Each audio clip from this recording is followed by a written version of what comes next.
নমস্কার বন্ধুরা, আজ আমি আবার চলে এসেছি রান্নার সাতকাহন চ্যানেল থেকে। আজকে আমি একটা চাটনির রেসিপি দেখাবো। আপনারা তো বাড়িতে হামেশাই টমেটো, জলপাই, আমড়া, আম এসবের চাটনি করছেনই।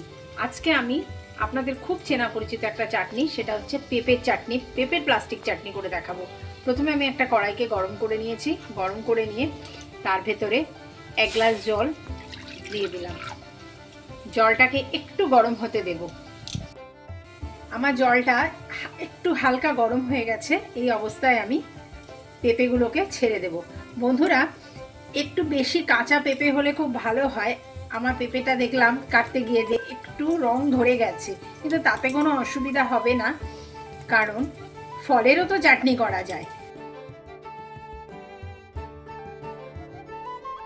যেহেতু আমার পেঁপেটা সামান্য রং ধরে গেছে, মানে হালকা পেকে এসেছে, তাই এটা সেদ্ধ হতে কিন্তু একদমই বেশি সময় লাগবে না। জলটা ফুটে গেলে পেঁপেটা এমনি নরম হয়ে যাবে। আমার পেঁপে জলের মধ্যে ফুটে বেশ ভালো সেদ্ধ হয়ে গেছে। এবারে আমি এটাকে কড়াই থেকে নামিয়ে অন্য প্রসেসে যাব। বন্ধুরা, পেঁপে সেদ্ধটা আমার একটু ঠান্ডা হয়েছে। আমি ঠান্ডা হওয়ার অপেক্ষা করছিলাম, তার কারণ হচ্ছে আমি একটু লেবুর রস দেবো তার মধ্যে। তাহলে কি হবে, একটা টক ভাব আসবে। তো একদম গরমের মধ্যে লেবুর রসটা না দিয়ে একটু ঠান্ডা হওয়ার জন্য অপেক্ষা করছিলাম। এবার আমি একটা বড় লেবুকে অর্ধেক করে কেটেছি, তো অর্ধেকটাই দেব। এভাবে ছাঁকনিতে করে দিচ্ছি, কারণ ওই যাতে দানাটা না পড়ে যায়, দানা পড়লে আবার তেতো লাগবে। বন্ধুরা, চাটনিটাকে পুরোটা করার জন্য এবার আবার একটা কড়াই ওভেনে দিলাম। দিয়ে আঁচটা খুব মিডিয়ামে রাখলাম। মিডিয়ামে রেখে আমি সামান্য একটু জল, ধরুন 1 কাপ মতো জল দিলাম, কারণ ওখানে আমার তো জল রয়েছে যেহেতু, তাই 1 কাপ জল দিলাম। এটা দিলাম আমি চিনিটাকে গুলবো বলে। এবার আমি এরকম একটা ঢাকনা, 2 ঢাকনা চিনি দিয়ে দিলাম। আর দিলাম একটুখানি নুন, কারণ যে জিনিসই মিষ্টি হয় সেই জিনিসে সামান্য একটু নুন না দিলে মিষ্টির স্বাদটা কিন্তু খোলে না।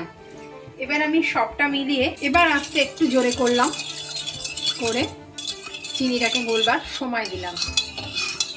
বাটিতে আমি 1 চামচ জিরে, 1 চামচ ধনে, 1 চামচ মৌরি, 6-8টা রসুনের কুচি, আর অল্প কিছু আদা, 3টে শুকনো লঙ্কা ভিজিয়ে রেখেছি।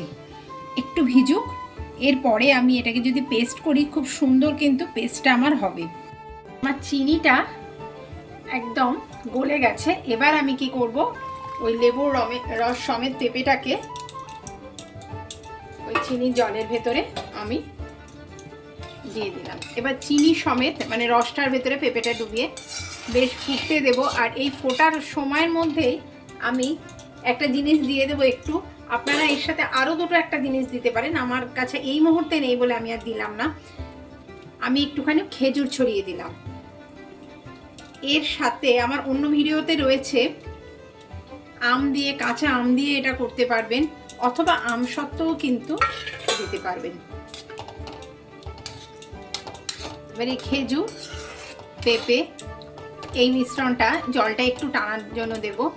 আবার একটু হালকা জলও রাখবো, কারণ চাটনি একটু তরল হলে ভালো লাগে বেশি। বন্ধুরা, আমার কিন্তু চাটনি একদম রেডি, বেশ ঘন হয়ে গেছে। এবার আমি যেটা করব, চাটনিটাকে আমি, এই চাটনিটা খুব গাঢ় আমি করব না,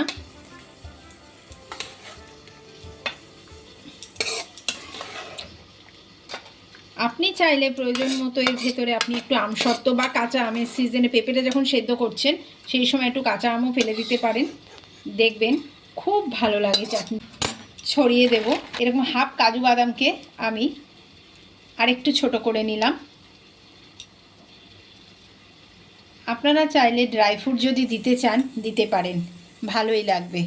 ভালো থাকবেন, সাবধানে থাকবেন। আজকের মতো টাটা। দেখা হচ্ছে অন্য কোনো নতুন রেসিপি নিয়ে আপনাদের সাথে।